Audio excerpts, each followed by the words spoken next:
Qasim sorry آئینی بحران کی وجہ بنے، کیوں نہ سنگین غداری کی کارروائی کی جائے۔ چیف جسٹس آف پاکستان قاضی فائز عیسیٰ نے بڑا حکم دے دیا۔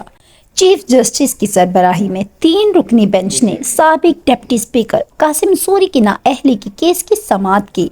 قاسم سوری کی جانب سے ان کے وکیل نعیم بخاری نے دلائل دیتے ہوئے کہا کہ میری نظر میں تو قاسم سوری کی نااہلی اور ان کے حلقے میں دوبارہ انتخابات کا معاملہ تو اب غیر مؤثر ہو چکا، جس پر لشکر رئیسانی کے وکیل نے کہا کہ قاسم سوری غیر قانونی طور پر عہدے پہ براجمان رہے، انہوں نے تو اسٹے پر عہدہ انجوائے کیا، ان سے مراعات واپس لی جائیں اور عہدہ بھی چھین لیا جائے، جس پر چیف جسٹس نے قاسم سوری کے وکیل نعیم بخاری سے استفسار کیا کہ کیا آپ لشکر رئیسانی کی بات سے متفق ہیں؟ اگر اتفاق کرتے ہیں تو بلوچستان ہائی کورٹ کا فیصلہ برقرار رہے گا۔ نعیم بخاری نے جواب دیا کہ چیف جسٹس صاحب، الیکشن ٹریبیونل نے کہا تھا کہ قاسم سوری نے کوئی کرپٹ پریکٹس نہیں کی۔ اس پر چیف جسٹس نے استفسار کیا کہ قاسم سوری نے استعفیٰ کب دیا؟ نعیم بخاری نے کہا کہ قاسم سوری نے 16 اپریل 2022 کو استعفیٰ دیا۔ چیف جسٹس نے پھر استفسار کیا کہ جب آپ نے اسمبلی توڑی تب بھی تو اسٹے پر تھے نا؟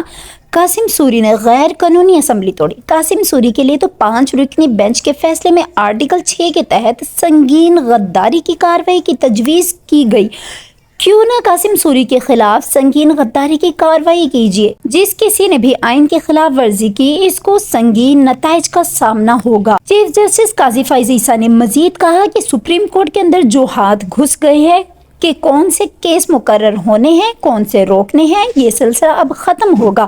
اگر سپریم کورٹ میں کیسز کے تقرر میں ہیر پھیر ہوتی ہے تو پرانے معاملات بھی درست کریں گے۔ اب مزید سپریم کورٹ کی ساز باز نہیں ہوگی۔ سپریم کورٹ کی تباہی میری، آپ کی اور عوام کی تباہی ہے۔ یہ صرف میرا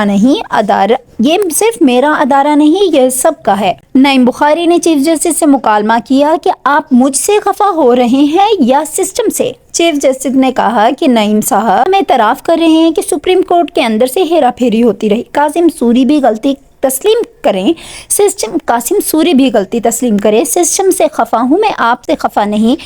آپ بھی اعتراف کیجئے کہ ہیرا پھیری کرتے رہے، کبھی اسٹیبلشمنٹ آ جاتی ہے تو کبھی کوئی اور یہ سلسلہ اب نہیں چلے گا۔ چیف جسٹس برہم ہو گئے تو انہوں نے کہا قاسم سوری نے تحریک عدم اعتماد پیش نہیں ہونے دی، ان کا اقدام سپریم کورٹ کے 5 ججز نے غلط قرار دیا۔ قاسم سوری ملک میں آئینی بحران کی وجہ بنے، ان پر کیوں نہ آئین شکنی کی کارروائی کا حکم دیا جائے، قاسم سوری کو طلب کر کے آئینی خلاف ورزی کا پوچھے۔